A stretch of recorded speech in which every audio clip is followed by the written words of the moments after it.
I'm here with defensive back Josh Hong, and we're at Faith Lutheran High School. As you can see, we're about to break into his film really quick, look at the huddle, see what type of player he is. Heard nothing but good things about him, and this will probably be one of our few defensive players, but he deserves it. I'm assuming I'm going to look for the hair first and foremost. All right, you're up at the top. This is Legacy High School. Big line, likes to throw it around out of the pistol. So here, first and foremost, we have the motion, right? At corner, people think, like, okay, this doesn't affect you, everything's on the inside, but that's not true. There's always checks, there's always different things. When you see the motion, what does that mean for you? Right now, since this coverage is a cover 0, so we have no safety up top, so that guy's going to have to be bumped by the linebackers. So for me, it really doesn't really matter necessarily, but the linebackers have to be talking right here. But cover 0, I'm off 5 yards, inside shade, no safety in the middle. So right now I'm looking for anything quick because the ball's coming out quick, cover 0, expecting it, and it's a third down situation, so you know they can be passing. So if it's a slant, I'm going to jump it right away.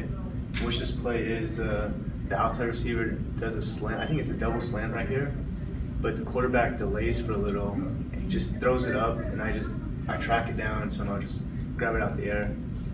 See, so that's unique that you guys can bump this guy out without motioning from the backside. Because usually you'd see in cover 0, and that's why they motion, is to see what defense you're in. And if this guy goes, they know it's man-to-man, obviously. Yeah. The QB can throw it faster. But since no one moves, he's expecting zone, and that's why when it is man, he probably gets that hitch, allowing you to make the play. See, so no one bumps over.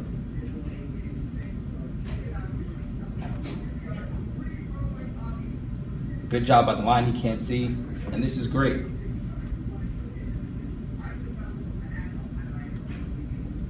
Play receiver too, or just DB? I played receiver my first 2 years, so it kind of helps me out a little.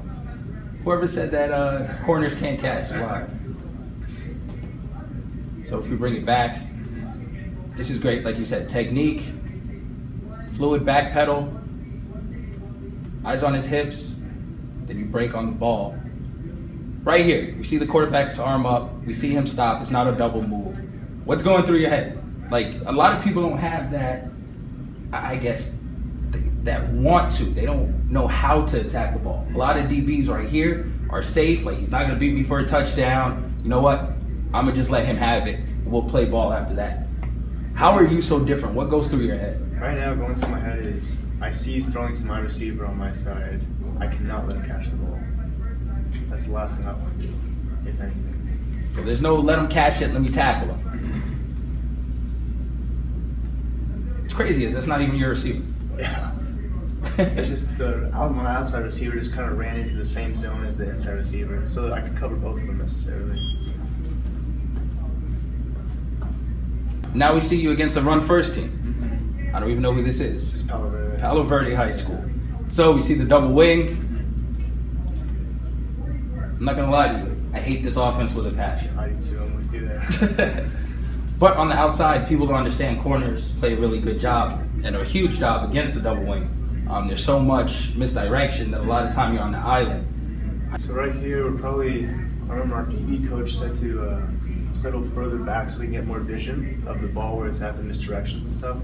But the key is to stay patient just in case you get like a counter. You don't want to flow where the fake is and just get a wide open lane for the runner. So you stay patient, stay squared, and then once you see the ball, you just go for it. And you're not scared to tackle. Yeah, double wing, you can't be afraid to throw your nose in there. All right, so we have another spread team. Legacy again. Legacy.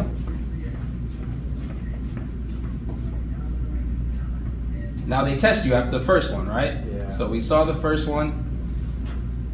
Here you are again.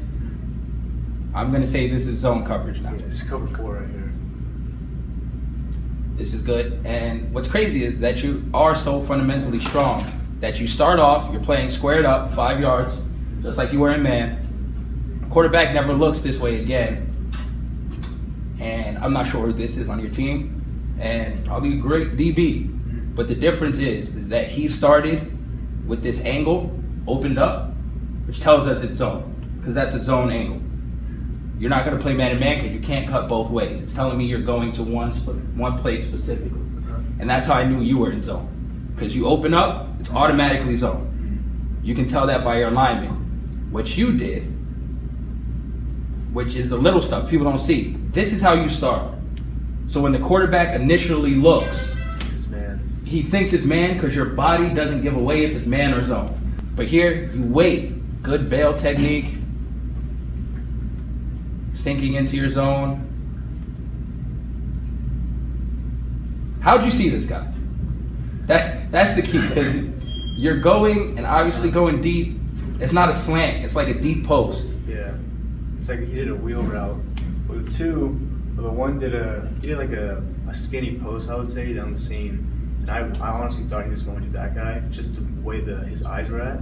And then I see the wheel faintly at like the corner of my eye, but I didn't think he was going to go to him. But I just keep sinking to gain more depth, just in case I can play both. And so once I saw the ball in the air, I just tracked the ball down. I never realized how close he actually was, though. That's an amazing play, though. So here we are at gunner. And once again, these are things that get kids sent to college, right? Because on special teams, you put in just as much effort as everything else. So we run down, open field, square up. It's a good tackle. So heading into this next season, where do you think you improved? I think I improved mostly on my confidence mainly, and coverage-wise, but confidence was the big thing with me. Last year I wasn't really confident going to a lot of games, just self-confidence really. Like I didn't really trust myself as much as others. My teammates trusted myself. But, this year my teammates are building me up constantly and keeping me up, like giving me confidence that I'm feeding off of. So that's one thing I really improved on since last year.